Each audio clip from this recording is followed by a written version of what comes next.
Suara aman ya? Cek. Mulai kapan? Ente dan kroco-kroco ente. Bukan kiai ente. Bukan kiai. Penyok, saudara. Oke, teman-teman semuanya. Assalamualaikum warahmatullahi wabarakatuh. Mudah-mudahan senantiasa dalam lindungan Allah Subhanahu wa Ta'ala untuk kita semua. Selamat malam. Selamat berjumpa kembali di channel kesayangan kita ini. Channel sampah. Namun bisa didaur ulang insyaallah ta'ala. Dulu kalau ada orang yang tidak percaya tentang nasab mereka, kalau tidak percaya tentang bacotan mereka, langsung marah-marah, emosi, saudara. Alasannya karena mereka banyak makan kambing, jadi darah tinggi gitu. Gue juga doyan kambing, bukan untuk mi'raj. Gue doyan kambing untuk dimasak kuah belangong, dimasak gulai. Dulu banyak sekali monyet-monyet yang teriak. Kalau nggak percaya habaib, ente murtad. Kalau nggak percaya habaib, ente kualat. Kalau ente su'ul adab dengan habaib, mengkritik habaib, ente itu halal darahnya, ente itu ante-ante PKI, ante-ante komunis. Sekarang banyak penyerangan terhadap kiai-kiai, terhadap habaib, terhadap ustadz-ustadz kita. Itu artinya PKI sedang bangkit, saudara. Kata mereka. Saya jadi curiga berdasarkan apa yang saya pahami terkait misalnya penyerangan dari PKI, Pondok Sibahar diserang. Tapi gue curiga, setelah gue dalami, setelah gue cari tahu, setelah gue cari informasi, ternyata perintah dia sendiri, bahkan yang mengatakan kepada saya itu, yang mengatakan kepada saya itu lengkap. Kalau gue cocok-cocokannya cocok. Di kampungnya Sibahar kan ada yang namanya rica-rica wadus balap. Itu semua karangan belaka, playing victim. Seolah-olah mereka didolimi. Manfaatnya apa? Manfaatnya apa yang mereka koar-koarkan di panggung-panggung dawir mereka, seolah-olah itu iya. Buktinya Pondok Sibahar, Pondok Sirijik itu diserang sama PKI. Dan keuntungannya itu adalah untuk menggait kekaguman dari masyarakat sehingga mempersilahkan anak-anaknya untuk menjadi mukibin. Biar kalian tahu tujuannya apa. Dan duit, tujuan duit. Itu ulama pemberani, itu pejuang. Maka kasih duit banyak-banyak. Dia yang menjaga kita dari serangan-serangan PKI. Dan gue petakan semua. Kejadian demi kejadian, rentetan kejadian itu ternyata hasilnya kalian tahu. Dawir. Hasilnya kalian tahu. Cuman playing victim. Playing victim. Kalian pernah dengar kalau ada 3 orang pejabat datang ke tempat Sibahar menawarkan uang dengan nominal suka hati Sibahar, tinggal menuliskan nominalnya di cek kosong. Cek kosong. Mau dolar Amerika, mau pound sterling Inggris kata dia, mau BCA Indonesia kata dia. Bukan dawir bang, tapi pembebasan lahan sama aja. Pembebasan lahan, dawir kan sama untuk pribadi, bukan untuk kepentingan umum, bukan untuk kepentingan umat. Untuk kepentingan keluarga. Dan waktu itu juga pernah ada kejadian kasus si Bahar itu katanya difitnah sampai gadisnya dipanggil, pengacaranya dipanggil, ibu si anak gadis itu dipanggil. Itu mereka itu adalah orang-orang yang memang sengaja disuruh berakting. Seolah-olah si Bahar di situ korban fitnah. Untuk apa? Untuk mendiamkan Kak Lun dan mendiamkan kita. Ternyata fitnah kan? Bahkan pengacaranya itu orang-orang dia. Kan ada. Kesimpulannya bahwa dia difitnah oleh Pak Ibrahim. Sama pejabat yang 3 orang itu yang nyuap dia ratusan triliunan itu katanya nggak di-spill. Justru buat tantang si Bahar, tolong spill. Siapa pejabat yang mencoba menyuap kau? Nggak berani dia. karena nggak ada. Kan kalau pejabat kan bisa dikenal oleh publik. Kalau dia sebut sesuatu yang tidak ada berarti fitnah, dia bisa kena, dilaporkan sama orang bersangkutan, makanya nggak berani sebut. Faham? Faham. Sekarang kita lihat pemetaan yang gua bikin. Gua petakan itu. Kok kejadian penyerangan yang dilakukan oleh PKI itu ke pondoknya si Bahar dan ke pondoknya si Rijik. Di situ-situ aja. Bahkan gue curiga penyerangan ustadz yang waktu itu viral penyerangan, jangan-jangan ya, gue berasumsi nih, terindikasi itu pelakunya Mukibin, suruhan mereka. Almarhum Syekh Ali Jabir itu diserang itu. Jangan-jangan nih, gue lagi ngelengkapi bukti juga tuh terkait masalah itu. Jangan-jangan anak-anak buah mereka tuh menciptakan suasana sehingga masyarakat percaya bahwa PKI hari ini telah bangkit. Untungnya bagi mereka apa? Untungnya dawir lancar, kemudian musuh-musuh mereka klaim PKI. Lawan-lawan politik mereka klaim sebagai PKI. Jadi logika kita seperti itu. Mungkin kalian, apalagi Kibin, nggak nyampe ke situ, mikir, dengan adanya Kiai Imad ini terpecahkan semua. Kiai Imad dikatakan sebagai pemecah belah umat. Betul.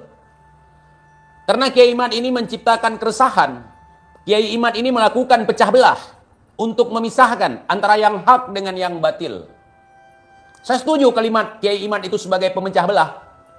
Jangan sampai yang hak dengan yang batil itu tercampur sehingga umat bingung. Tidak ada penyerangan pondok pesantren yang lain, yang gua lihat justru Tuyul Ad-Dawiri satu dan Rumah Sirijik satu. Kiai-kiai lain ada nggak diserang? Di Aceh nggak ada, di Jawa ada. Nah, kalau ini merupakan sesuatu yang dilakukan secara berencana atau terorganisir, nggak masuk. Masa yang terjadi cuman di tempatnya si Bahar, tempatnya si Rijik. Kalau nggak tempat si Rijik, tempat si Bahar. Nggak tempat si Bahar, tempat si Rijik.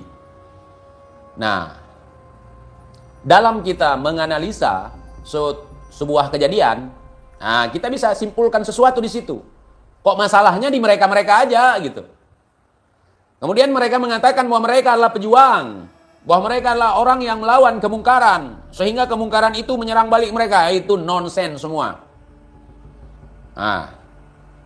Gua sendiri nggak berorganisasi, nggak terorganisir.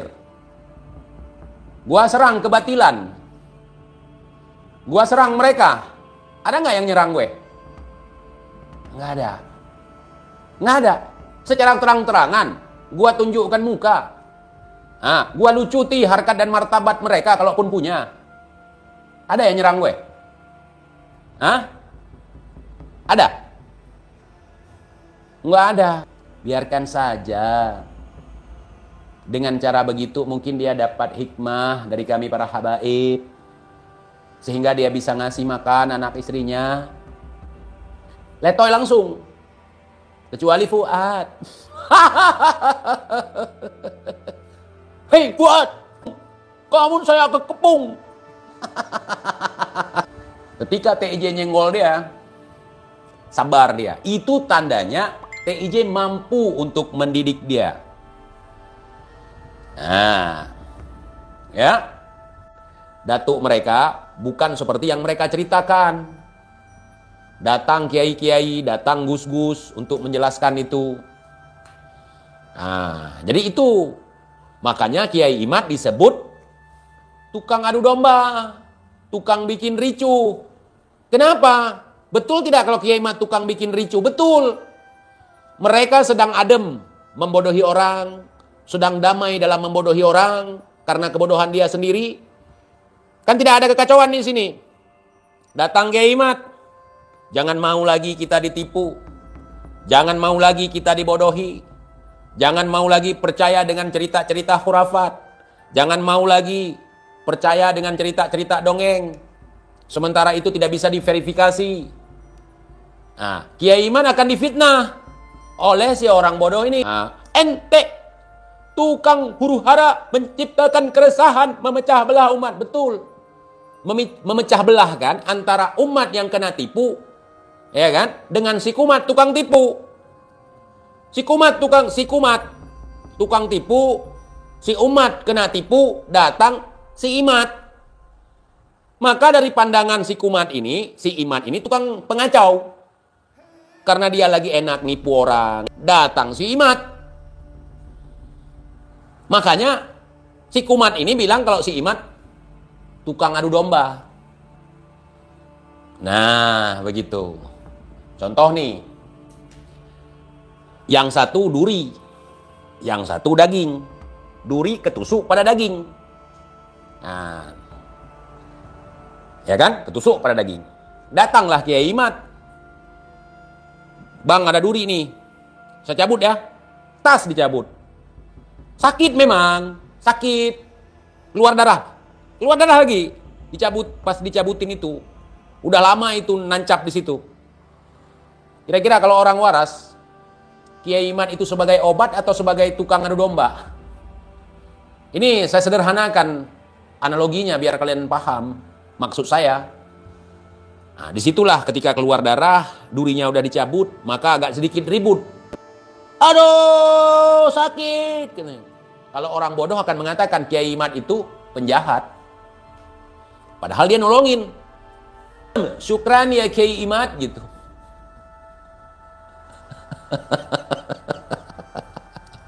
Paham? Nah, jadi begitu. Kiai Imat ini adalah pemecah belah umat. Umat dipecah belahkan, dipisahkan daripada kemungkaran, daripada kebatilan. Datang Kiai Imat, nih batil nih, hama nih, nempel sama umat nih. Datang Kiai Imat, dipisahkan nih. Nah, hanya binatang yang akan memberontak kepada Kiai Imat. Contoh nih, kita nolongin anjing, kita nolongin serigala yang sedang tertusuk duri seperti tadi gitu. Nah, kalau serigala itu akan menggigit kita, bahkan serigala pun jarang menggigit. Kalau kita nolongin dia tahu, hewan aja bisa tahu sang penolong dengan sang penodong, bisa membedakan itu. Intinya Kiai Imat memisahkan parasit ini dari tubuh umat. Nah, tapi itu ancaman bagi siapa? Bagi parasit. Ingat, obat itu pahit. Obat itu pahit memang. Aduh. Ya, yang marah siapa? Toksit. Nah, toksit. Ada orang cacingan, nih saya sederhanakan lagi, ada orang cacingan. Nah, Kiai Imat itu ibarat obat. Dikasih obat untuk orang cacingan itu. Yang marah siapa? Cacing. Makanya sekarang kita lihat itu cacingnya kayak cacing kepanasan. Padahal cacing ini udah ngaku-ngaku sebagai naga. Wawahi. Sebelum Kiai Imat muncul, cacing ini mengaku naga. Cacing. Mulai berani mengaku naga. Datuk saya berdarah-darah. Datuk saya siang dan malam memikirkan umat. Datuk saya begini, capo. Cacing kok ngaku nih naga. Kalau gua tahu itu cacing. Karena udah tahu tabiat mereka gimana, gaya mereka gimana. Karena gue sebelum ini ada Habib yang ikut campur urusan gue. Gue jerang si dukun yang nipu orang itu di Jawa Timur itu, di apa namanya itu, di Malang itu, namanya Idris. Datang si Habib cerel, mau ngebela dia. Ya kan? Dia pikir ketika dia ngaku Habib, gue mundur. Nah, seperti kibin-kibinnya atau seperti orang di Pulau Jawa pada saat itu. Ternyata ketika dia ngaku Habib, disitulah gue serang dia. Orang kan waktu itu kan melongo semua, kok TIJ sama Habib gitu kan? Aku nggak peduli. Mau kau turun dari langit, mau keluar dari perut bumi, kalau kau itu jadi parasit, jadi toksit, jadi benalu, udah tugasku kusingkirkan itu. Akhirnya melempem, minta maaf. Nah, pertama gagah. Pas minta maafnya gagal. Nggak perlu gue laporkan dia ke polisi. Cukup gue tantang di sini aja. Nggak perlu gue datangi, langsung lempem. Ala kulli hal, ana minta maaf kepada antum TIJ. Begini, begitu, segala macam. Gitu. Gara-gara kau membuat tantangan untuk TIJ, akhirnya gue jadi kenal sama Bung Lubis. Bahkan sekarang Bung Lubis jadi keluargaku. Nah, ajib itu, ajib. Ala kulli hal, jadi sosok Kiai Imad ini sangat luar biasa. Nah, beliau itu memang betul seperti kata Kibin, tukang pecah belah. Tukang memecah belahkan antara umat dengan kumat. Antara umat dengan parasit. Gitu. Jadi ada orang nih, tiba-tiba dia perutnya buncit. Dia senang sekali karena lama nggak pernah buncit kan, pernah merasakan kalau dia gemuk kan. Buncit, datang Kiai Imad mengatakan, itu kau cacingan. Karena dia bodoh, dia marah sama Kiai Imad. Kau jangan fitnah, kau jangan adu domba. Baru kali ini saya gemuk. Kau udah bilang kalau saya cacingan. Kamu cacingan. Kamu tahu dari mana? Ditunjukkanlah bukti. Kamu belekan. Perutmu buncit itu nggak normal. Masa perut buncit? Badan pendek. Badan kurus. Itu cacingan kau. Yang nggak percaya ya udah, ngeyel ya udah. Yang percaya dengan Kiai Imad, minumlah obat cacing. Dan menganggap Kiai Imad sebagai penolong. Sebagai orang yang bantu dia untuk terbebas dari parasit. Yang bernama cacing. Yang mengaku naga. Ya, Kiai Imad di-backingi sama rezim, di-backingi sama intelijen, di-backingi sama oligarpu, di-backingi sama oli bekas juga. Gitu. Logika mereka ya. Tetapi terkait tuduhan ijazah palsu Jokowi, laporan mereka diterima. Mungkin karena Pak Jokowi itu tidak di-backup oleh rezim. Makanya gampang untuk dilaporkan gitu. Kalau Kiai Imad susah, saudara. Susah karena Kiai Imad di-backup, di-backingi oleh rezim. Masya Allah ya, backing Kiai Imad ya. Kalah backingnya Jokowi. Backingnya Kiai Imad lebih besar daripada backingnya Pak Jokowi. Saudara, kita hanya ingin melihat orang-orang yang memakai sorban itu, yang memakai gamis, yang judulnya adalah ulama, judulnya adalah guru agama, judulnya adalah pemimpin umat Islam, itu harus bisa menjadikan dirinya sebagai contoh teladan yang baik, uswatun hasanah. Kalau saya seperti itu, kalau ngomong di depan publik, bisa dimaklumi. Kenapa? Karena saya nggak mondok 18 tahun. Wajar kalau saya ugal-ugalan. Kalau cucu Nabi, ulama pemberani, pejuang, itu sikap seperti itu kan tidak baik. Gitu. Kenapa saya selama ini kasar? Kenapa selama ini saya suka mempermainkan nama kalian? Saya hanya ingin menunjukkan kepada kalian bahwa di mata kalian, di mata saya, kalian itu bukan apa-apa. Jadi karomah itu bukan sesuatu yang diceritakan. Sehingga kalau diceritakan, ditambah-tambahkan, jadi dongeng. Itu yang saya ingin kasih tahu. Dalam hal itu saya juga minta maaf. Mungkin kalian sakit hati, saya tahu. Hidup di dunia itu nggak indah kalau dipuji-puji. Nggak indah bagi gue. Bagi TIJ ini, kalau hidup di dunia itu, kemana-mana kita dipuji, diciumi tangan, disumbangi, nggak indah. Nggak dapat gue keindahannya. Yang namanya dunia ini, ada bermacam-macam.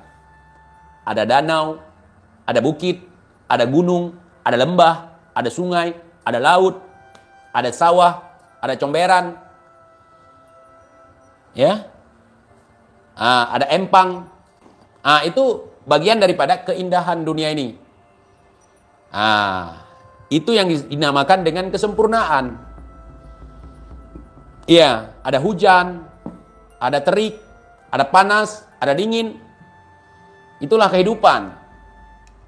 Itulah pernak-pernik kehidupan. Kita nikmati itu.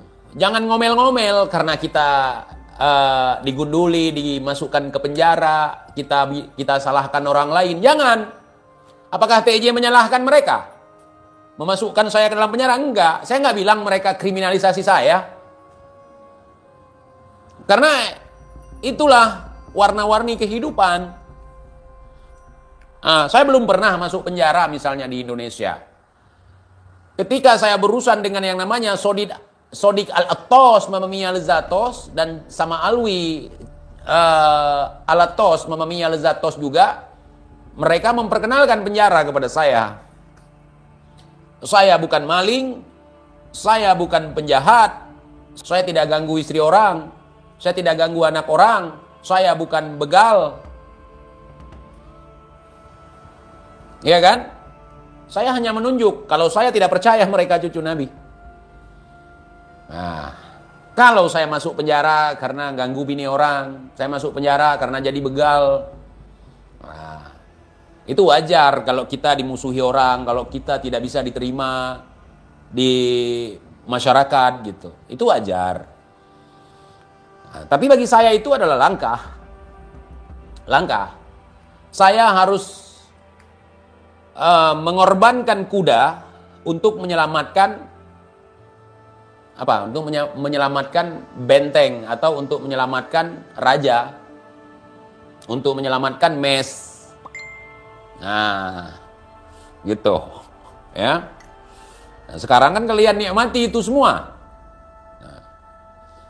Jangan menyepelekan lawan, apalagi kalau kau anggap aku musuh. Jangan pernah. Saya tidak pernah menyepelekan lawan, apalagi musuh. Saya tetap perhitungan terhadap lawan dan musuh. Gitu. Si Bahar pengecut, tapi saya tetap memperhitungkan. Karena si Bahar udah pasti nggak berani datangi saya. Mungkin kibinnya ada yang berani gitu. Karena iming-imingnya surga, gitu. Misalnya nih, ada kibin nih, kibin blow on ya, namanya juga kibin. Di yaumil qiyamah nanti ada tempat khusus untuk antum, gitu misalnya. Jadi kalau orang blow on gitu bisa dipengaruhi seperti itu ya, kita tetap harus waspada. Punya hotel katanya Bahar di Sulawesi, saya nggak ngurus properti orang lain. Cuman kita cocokkan omongan dengan gaya hidup. Gaya hidup flexing. Biasa orang yang flexing bukan punya dia sendiri, punya orang lain. Contoh, saya flexing mobil mewah, itu bukan punya saya. Kalau punya saya nggak mungkin saya flexing, gitu. Contoh, ada orang flexing punya banyak emas. Kalau dia punya emas nggak mungkin dia flexing. Kenapa dia? Takut dirampok, takut dimaling. Nah itu paham saudara. Makanya belajar ilmu intelijen hitam. Jadi gitu saudara. Jadi kalau dia punya hotel ngapain sampai jual jigong? Kan begitu.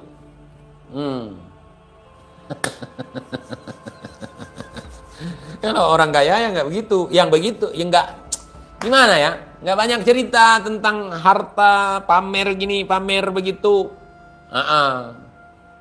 Ada, tapi jarang. Ada kadang orang memang betul kaya dia. Sampai tangannya aja harus gini, ada juga. Itu kaya beneran. Kalau ngomong begini ya, jangan lupa tonton Kopi Joni. Ada, itu orang kaya beneran. Kenapa saya katakan orang kaya beneran dia? Karena dia nggak pernah bilang, saya sudah beli tanah 400 meter, tapi saya nggak punya uang. Bang Romli, berapa Bang Romli? Bang Refli, 10 juta. Bang Romli, 10 juta. Enggak ada orang kaya seperti itu. Paham ya? Paham. Flexing. Tapi ngemis, nggak ada. Kalau udah berani flexing, nggak akan berani menunjukkan ngemis. Ini terang-terangan ngemisnya. Aduh, ucup macul ya. Gaya elit, ekonomi sulit. Buat makan aja harus dawir. Gara-gara Kiai Mat terhutang mereka sekarang. Bang, kalau Raja Abraha asalnya dari Yaman. Tapi orang Yaman itu tidak ada tidak ada dalam masalah Kiai Mat, nggak ada. Jadi kita jangan membenci ras, membenci suku. Jangan. Kita sekarang bukan sedang membenci ya ikhwan. Kita sedang memberi pelajaran kepada orang-orang yang sok pinter. Kepada orang-orang yang cerita halu. Kita kasih pelajaran.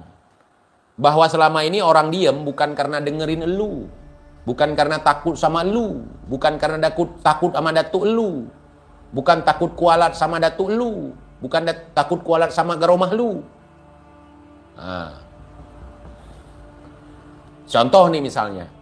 Ketika ada preman-preman berkeliaran, pemerintah seolah-olah membiarkan. Ini cara membaca, saya ajarkan. Bukan ya'ni fi dzambih minal mu'minin yakhruj, bukan. Ini cara membaca. Ketika suatu negara, pemerintah membiarkan premanisme di mana-mana, itu boleh jadi pemerintahnya sedang pasang jaring. Ini kalian ingat kata-kata saya. Preman-preman baik berkedok ormas atau apa gitu, sampai sedikit bahas-bahas ormas preman itu. Kau apa bedanya dengan mereka? Itu suatu saat nanti akan dijaring semua tuh.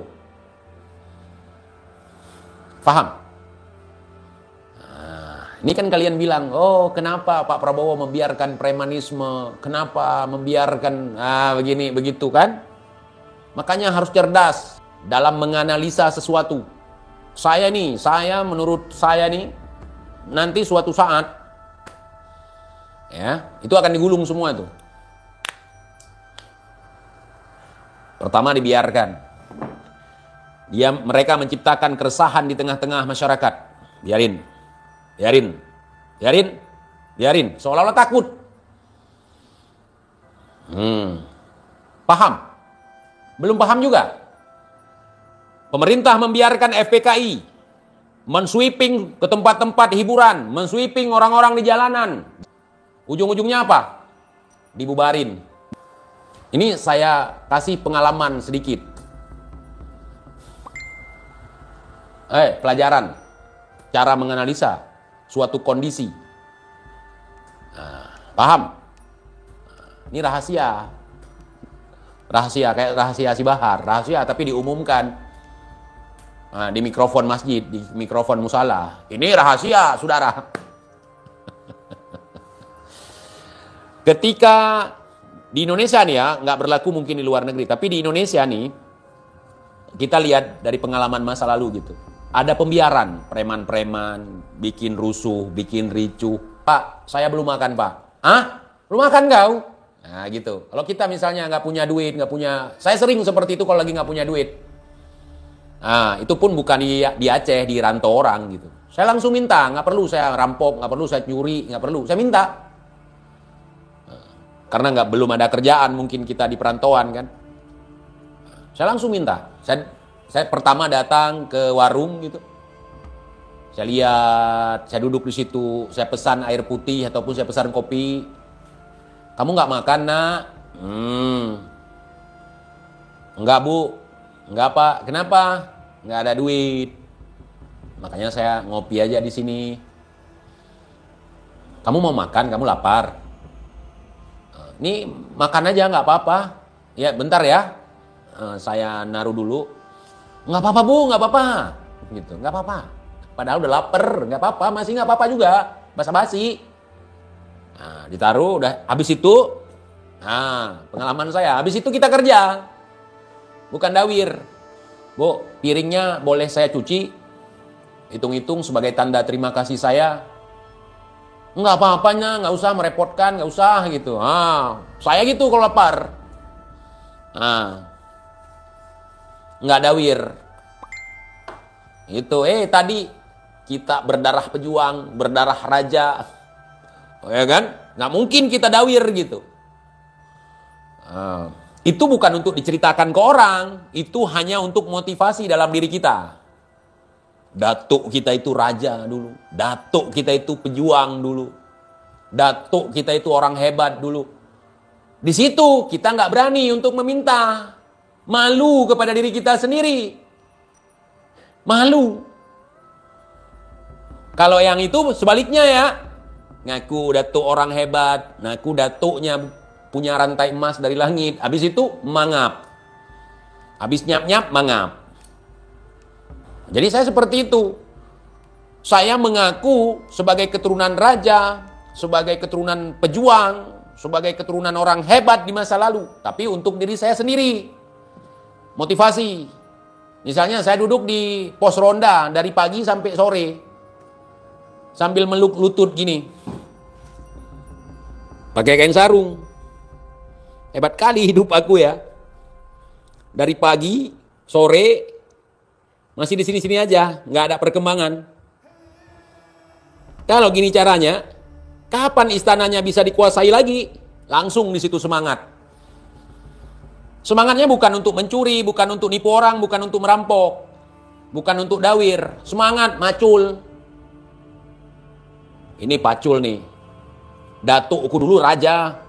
Datukku dulu itu orang hebat. Tapi dia tidak.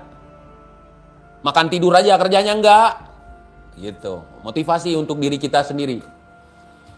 Nah, gitu. Masa datukku bisa, aku nggak bisa? Gitu, saudara.